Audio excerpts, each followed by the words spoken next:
Hello friends, नमस्ते। आज हम पढ़ेंगे भारत के अंदर मित्रों, भारत का जब हम इतिहास पढ़ते हैं तो भारत के इतिहास को मित्रों हम 3 भागों में विभाजित करते हैं। जैसे भारत का प्राचीन इतिहास और भारत का मध्यकालीन इतिहास और भारत का आधुनिक इतिहास। तो मित्रों, जो भारत का आधुनिक इतिहास है ये हमारे लिए बहुत ही ज़्यादा महत्वपूर्ण है, क्योंकि इसमें से ही परीक्षा में सबसे ज़्यादा प्रश्न आते हैं। तो भारतीय इतिहास जो मैं आज आप भारतीय इतिहास की सीरीज जो शुरू कर रही हूँ, उसमें मैं सबसे पहले शुरू कर रही हूँ आधुनिक भारत का इतिहास।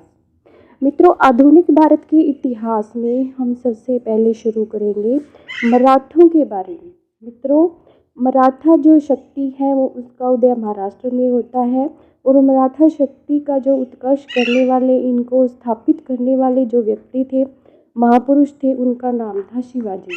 तो आज हम मित्रों मराठों का शिवाजी से लेकर और उनके उत्तराधिकारी पेशवाओं तक का जो और आंग्ल मराठा जो युद्ध है उनके बारे में ये जो सीरीज है मैं शुरू कर रही हूँ। और अब हम मराठों के बारे में विस्तार से जानते हैं। लेकिन मित्रों, मराठों के बारे में विस्तार से बताने से पहले मेरी आपसे रिक्वेस्ट रहेगी कि प्लीज़ मेरे आधुनिक भारत के जो वीडियो हैं ज़्यादा से ज़्यादा प्राप्त करने के लिए आप मेरे चैनल को लाइक, सब्सक्राइब और शेयर करें। मित्रों, आप लाइक, सब्सक्राइब और शेयर करेंगे तो मैंने जो सीरीज जब नई शुरू की है उसे पूरा करने में मुझे हौसला मिलेगा, और मैं आधुनिक भारत का जो इतिहास है जो हमारे सबके लिए बहुत ही महत्वपूर्ण है उसे मैं काफ़ी अच्छी तरह आपको पूरा करवा सकूँगी। धन्यवाद मित्रों। तो शुरू करते हैं मराठों का उत्कर्ष। मराठों का उत्कर्ष। तो मित्रों, मराठों जो पहले तो हमें पता होना चाहिए कि ये जो मराठा शब्द है ये आया कहाँ से। तो मित्रों, मराठा जो शब्द है वो बना है राठी शब्द। राठी शब्द का अर्थ होता है रथ चलाने वाला। मित्रों, जो रथ चलाते हैं उनको क्या कहा जाता था? पहले राठी कहा जाता था, रथ चलाने वाले। राठी का अर्थ क्या हुआ? रथ चलाने वाले। इसी तरह मित्रों, जो भारत का अब हमें एक हिस्सा दिखते हैं, भारत की संरचना कुछ ऐसी है मित्रों। मैप कुछ ज़्यादा अच्छी तरह तो मैं नहीं बना पाऊँगी, लेकिन फिर भी आपको समझाने के लिए ये भारत का जैसे दक्षिणी भाग है भारत का, तो यहाँ पर जो उत्कर्ष होता है, मराठों का उत्कर्ष होता है इस हिस्से में। और मित्रों, इस जो भारत का हिस्सा है ये दक्षिण का, इसको सह्याद्री कहा जाता है। तो मित्रों, ये सह्याद्री जो भारत का ये जो पार्ट है भौगोलिक रूप से, ये क्या है? बहुत ही उबड़ खाबड़ और पथरीला। यहाँ पर ऊंची नीची बहुत सी पहाड़ियाँ हैं, जिसे दक्कन का पठार का एक हिस्सा है ये सह्याद्री। तो यहीं पर क्या है, मराठों का जो क्षेत्र था यहीं पर था, यहीं इसी क्षेत्र में मराठों का उत्थान होता है। तो मित्रों, ये जो क्षेत्र था काफ़ी दुर्गम था मराठों के लिए, तो बहुत आसान था। यहाँ कहा जाता है कि मराठों के लिए तो ये स्थान ऐसे था जैसे कोई मतलब जिनके लिए ये भौगोलिक परिस्थितियाँ, जिनके उत्थान के लिए ये भौगोलिक परिस्थितियाँ बिल्कुल सही थी। इन भौगोलिक परिस्थितियों ने ही मराठों के उत्थान में योगदान दिया था। कारण क्या कि यहाँ पर क्या है कि मराठा सैनिक तो बहुत ही आसानी से क्या अपने घोड़ों के साथ दौड़ लिया करते थे। उन्हें तो इतना अभ्यास हो चुका था सह्याद्री के पहाड़ियों में दौड़ने का घोड़ों के साथ। लेकिन जो मुगल सैनिक थे उस टाइम में केंद्र में जो शक्ति थी मित्रों, मैं बात कर रही हूँ 17वीं 18वीं शताब्दी की। 16वीं 17वीं और 18वीं, इन 3 शताब्दियों में क्या था? भारत में मुगलों का शासन था। केंद्र में कौन सी शक्ति थी? मुगलों की शक्ति थी। और ये जो मुगल थे मित्रों, ये मराठों की शत्रुता थी इनसे, मराठों की। तो केंद्र में जब मुगलों की शक्ति थी तो अन्य किसी भी शक्ति का बहुत मतलब नए रूप में उजागर होना, उसका उत्कर्ष होना बहुत ही कठिन था। लेकिन ये जो भौगोलिक क्षेत्र था सह्याद्री वाला, ये इन मराठों की शक्ति की उत्कर्ष का कारण बन गया, क्योंकि इन क्षेत्रों में मराठा सैनिक तो अपने घोड़ों के साथ आसानी से दौड़ लिया करते थे, लेकिन इन स्थानों पर मुगल सैनिकों का पैदल चलना भी मुश्किल था।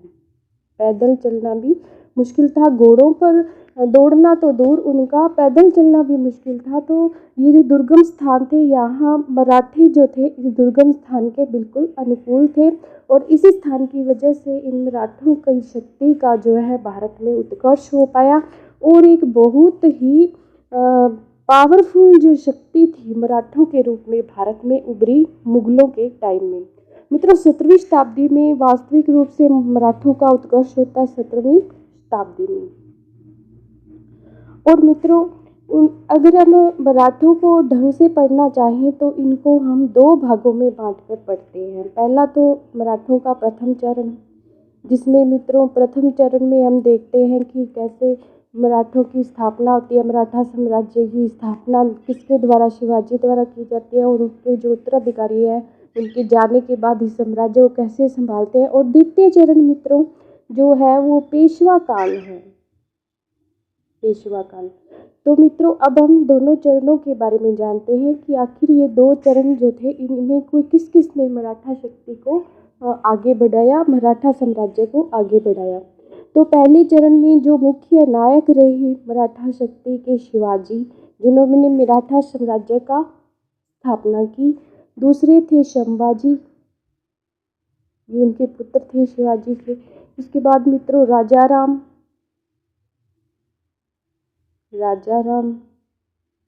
और मित्रों उसके बाद ताराबाई। प्रथम चरण में इन नायकों के नेतृत्व में मराठा शक्ति का उत्थान होता है। और द्वितीय जो चरण है मित्रों उसमें पेशवा काल, हम सीधा सीधा ये कहें कि पेशवा काल था, और ये मराठा शक्ति का सबसे ज़्यादा उत्कर्ष का काल था। पेशवाओं के काल में मराठाओं की शक्ति जो, जैसे हम कहें अगर कटक से अटक तक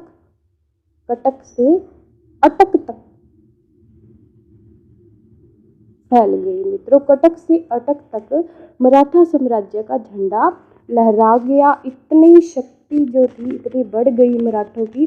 तो मित्रों आओ जानते हैं कैसे मराठा साम्राज्य की स्थापना होती है, किसके द्वारा मराठा साम्राज्य का स्थापना की जाती है, और मराठों की उत्कर्ष के कारण क्या थे। कारण जानते हैं कि उत्कर्ष के कारण क्या थे मराठों के। तो मित्रों कारण में अलग अलग इतिहासकारों ने अपने मत दिए हैं, लेकिन इसमें दो ही जो मत हैं वो काफ़ी इम्पोर्टेंट है। पहला है पश्चिमी भारत में भौगोलिक परिस्थितियाँ। पश्चिमी भारत की भौगोलिक परिस्थितियाँ, जैसे कि मैंने आपको बताया कि जिस शक्ति में ये मराठे जो रहते थे वो सह्याद्री भारत का पहाड़ी एरिया, और उस पहाड़ी एरिया में सामान्य जो लोग हैं उनका चलना फिरना भी मुश्किल होता है। और ये लोग जो मराठे थे वहाँ पर घोड़ों के साथ दौड़ लिया करते थे। दूसरी जो इसमें कारण बनता है मराठा शक्ति का उत्कर्ष का मित्रों वो है औरंगजेब की हिंदू विरोधी नीति। औरंगजेब की हिंदू विरोधी नीति। मित्रों औरंगजेब की कट्टरता के बारे में तो हम सब जानते ही हैं, लेकिन इसके बारे में विस्तार से भी हम पढ़ेंगे जब मैं आपको मुगल काल के बारे में जानकारी दूंगी। लेकिन फिलहाल ये सामान्य सी जानकारी ही हमारे लिए बहुत है एक बार तो, कि औरंगजेब जो था वो हिंदू विरोधी उसकी नीति थी, कट्टर मुसलमान था। तो जो ये हिंदू विरोधी नीति थी ये भी मराठों के उत्कर्ष का कारण बनी। मित्रों एक इतिहासकार हुए हैं हमारे भारत के महादेव गोविंद रननाडे। ये मित्रों महाराष्ट्र से संबंधित थे। महादेव गोविंद रननाडे बहुत बड़े समाज सुधारक भी थे। जब हम धर्म सुधार आंदोलन पढ़ते हैं तो वहाँ एक बहुत बड़ी भूमिका पढ़ते हैं महादेव गोविंद रननाडे की। इन्होंने एक पुस्तक लिखी मित्रों जिसका नाम the rise of the Maratha power, rise of the Maratha power. मित्रों इनकी जो ये फेमस पुस्तक है इसमें उन्होंने जो मराठा क्षेत्र था, सह्याद्री थी जहाँ पर मराठों की उत्पत्ति होती है, भौगोलिक जो परिस्थितियाँ थी उनको मराठों की शक्ति का या वर्चस्व का कारण माना है, क्योंकि इस क्षेत्र में अन्य कोई जो सामान्य जो व्यक्ति था वो अपना वर्चस्व स्थापित नहीं कर सकता था। इसलिए भौगोलिक कारणों को मराठों की उत्कर्ष का कारण माना है, भौगोलिक कारणों को जिम्मेदार माना है मराठों के उत्कर्ष में। किसने माना है मित्रों? महादेव गोविंद रननाडे। इन्होंने एक पुस्तक लिखी जिसका नाम the rise of the Maratha power. तो मित्रों ये जो फेमस पुस्तक है, मेरी आपसे रिक्वेस्ट है कि प्लीज़ आप इसे नोट कर लीजिए, क्योंकि कई बार पुस्तकें जो है हमें लेखकों के साथ मिलन करने के लिए प्रश्न में दी जाती हैं। भीमसेन नामक एक इतिहासकार हुए हैं मुगल काल के, उन्होंने मुगल काल में पुस्तकें लिखी। मित्रों भीमसेन की पुस्तक जिसका नाम है नुस्खा ए दिलखुशा, नुस्खा ए दिलखुशा, इसके ये जो पुस्तक है भीमसेन की, इसमें भी हमें मुगल मराठा संघर्ष के बारे में जानकारी मिलती है। मुगल मराठा संघर्ष, तो ये भी मित्रों एक मराठों के उत्कर्ष का कारण माना जाता है। मित्रों इतिहासकार मजूमदार जो है, इतिहासकार मित्रों मजूमदार तो इसमें बहुत बाद में अपना मत देते हैं, लेकिन उससे पहले इतिहासकार हुए हैं जदुनाथ सरकार। क्या नाम है इनका? जदुनाथ सरकार। ये जदुनाथ सरकार बताते हैं कि औरंगजेब की जो हिंदू विरोधी नीति थी वो मराठों के उत्कर्ष का कारण थी। कारण क्या था कि जो औरंगजेब ने हिंदुओं पर जो जजिया कर लगाए थे, उसने हिंदुओं के मंदिरों को तोड़ने का जो आदेश दिया था, उसके कारण भारत के जो हिंदू लोग थे, हिंदू जो जातियां थी, उनमें औरंगजेब के प्रति रोष उत्पन्न हो गया था। तो इनके अनुसार औरंगजेब की जो हिंदू विरोधी नीति है उसके कारण मराठों का उत्कर्ष हुआ, मराठों का उत्कर्ष हुआ। इसके अनुसार जदुनाथ सरकार के अनुसार मित्रों यही कारण है कि जब शिवाजी जब शासक बनते हैं मराठा साम्राज्य की, उन्होंने स्थापना की, तो इन्होंने हिंदू पादशाही, एक तो इन्होंने हिंदू पादशाही और हिंदू धर्म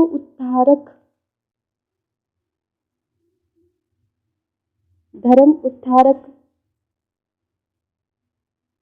और गाय की रक्षा का व्रत लिया। मित्रों ये जो थे, इन्होंने शिवाजी जो थे बचपन से ही इनमें हिंदुत्व की जो भावना थी वो कूट कूट कर भरी थी, और ये हर स्थिति में हिंदू धर्म की रक्षा करनी चाहते थे और हिंदू धर्म को औरंगजेब की कट्टर नीतियों से बचाना चाहते थे। लेकिन इसके साथ साथ एक इतिहासकार हुए हैं जिनका नाम है सतीश चंद्र। सतीश चंद्र मित्रों ये सतीश चंद्र जो है वो जदुनाथ सरकार का क्या करते हैं? खंडन करते हैं। जदुनाथ सरकार के जो विचार हैं उनका खंडन करते हुए कहते हैं कि ये जो मराठे हैं उनका उत्कर्ष का कारण हिंदू विरोधी नीति, मतलब औरंगजेब की हिंदू विरोधी नीति नहीं थी, बल्कि इसका कारण दक्षिण भारत में जो उस टाइम में भक्ति आंदोलन जो चल रहा था वो क्या था? मराठा उत्कर्ष का कारण था। मित्रों भक्ति आंदोलन के बारे में सामान्य सी जानकारी हम रखते हैं कि भक्ति आंदोलन की जो शुरुआत है वो दक्षिण भारत से होती है, और यहाँ पर जो दक्षिण के जो संत थे जिनका नाम था ज्ञान नाम एक तुकाराम। तो मित्रों मैंने ये संत जो है इनके नाम की ट्रिक बनाई है याद करने के लिए, लेकिन अगर पूरा नाम इनका दक्षिण भारत के संतों का देखें तो ज्ञानदेव, नामदेव और एकनाथ, ये एक मतलब मैंने इनकी काल से, जैसे पहले ज्ञानदेव हुए, फिर नामदेव हुए, फिर एकनाथ और फिर मित्रों तुकाराम। तो ये जो दक्षिण भारत के संत थे इन्होंने अपने जो उपदेश थे वो मराठी भाषा में दिए। इनकी शिक्षाएं जो थी वो मराठी भाषा में थी, क्षेत्रीय भाषा में थी, और जाति प्रथा का इन्होंने विरोध किया। जाति प्रथा का क्या किया? विरोध किया। इन संतों ने मतलब अपनी जो भाषा थी उसको क्षेत्रीय भाषा में अपने उपदेश दिए तो सभी लोगों को बहुत अच्छी तरह समझ में आए। जैसे ज्ञानेश्वर, नामदेव, एकनाथ, तुकाराम और रामदास। मित्रों, अगर इनका नाम हम दोबारा से देखें तो हर बुक में इनका नाम अलग अलग मिलता है। जैसे एक बुक में मैंने पढ़ा, इनको ज्ञानेश्वर कहा जाता है। पहले जो संत हुए ज्ञानेश्वर हुए, उनके बाद नामदेव हुए, फिर उनके बाद एकनाथ, फिर उनके बाद तुकाराम। तो ये जो महाराष्ट्र के संत थे, इन्होंने भी मराठा जो उत्कर्ष था, मराठा शक्ति का जो उत्कर्ष था, उसमें महत्वपूर्ण भूमिका निभाई। मराठी भाषा में लोगों को शिक्षाएं दी, उपदेश दिए, जिनके कारण उसमें हिंदुत्व की भावना थी वो जाग उठी और लोगों को हिंदू धर्म की रक्षा करने की प्रेरणा दी। मित्रों, शिवाजी के जो धार्मिक आध्यात्मिक गुरु थे, जिनका नाम था समर्थ गुरु रामदास। समर्थ गुरु रामदास, जैसा कि मैंने बताया, दक्षिण भारत के संतों में रामदास का प्रमुख स्थान था। इन्होंने एक पुस्तक लिखी जिसका नाम था दासबोध। मित्रों, बहुत ही इम्पोर्टेंट पुस्तक है। परीक्षा की दृष्टि से हम देखें तो दासबोध में इन्होंने कर्म दर्शन का सिद्धांत दिया। दासबोध में किसके बारे में बताया? इन्होंने कर्म दर्शन के बारे में बताया। मित्रों, दक्षिण भारत में हम देखें तो इस टाइम में जब मराठों का उत्कर्ष होता है तो 5 वंश दिखाई पड़ते हैं। पहला है बरार, दूसरा है बीदर, तीसरा है अहमदनगर, चौथा है बीजापुर और 5वां है गोलकुंडा। मित्रों, ये जो 5 वंश थे इस टाइम में दक्षिण भारत में इनका जो वर्चस्व था। मित्रों, अब हम जानते हैं कि मराठों का जो आरंभिक इतिहास है वो कहाँ से शुरू होता है। मित्रों, मराठी जो है, इनके आदि पूर्वज जो थे वो मेवाड़ के सिसोदिया वंश थे। मेवाड़ के सिसोदिया, ये इनके आदि पूर्वज थे। यानी कि मेवाड़ के सिसोदियों से ही मराठों का उत्कर्ष होता है। मराठी जो है यहीं से पैदा हुए। मित्रों, मेवाड़ के एक राजा थे जिनका नाम था सज्जन सिंह, सिसोदिया वंश के थे। मित्रों, ये सज्जन सिंह, फिर सज्जन सिंह की मित्रों 5वीं पीढ़ी थी। 5वीं पीढ़ी में एक और व्यक्ति जिनका नाम था उग्रसेन। उग्रसेन, अब मित्रों, उग्रसेन के 2 पुत्र हुए, जिनका एक का नाम था करण सिंह। उग्रसेन, एक का नाम था करण सिंह और दूसरे का नाम था शुभकरण।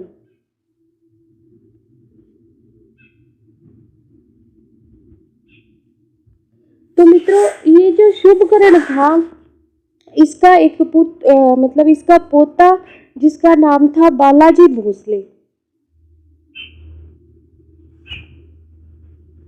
शुभकर्ण का पोता था जिसका नाम था मित्रों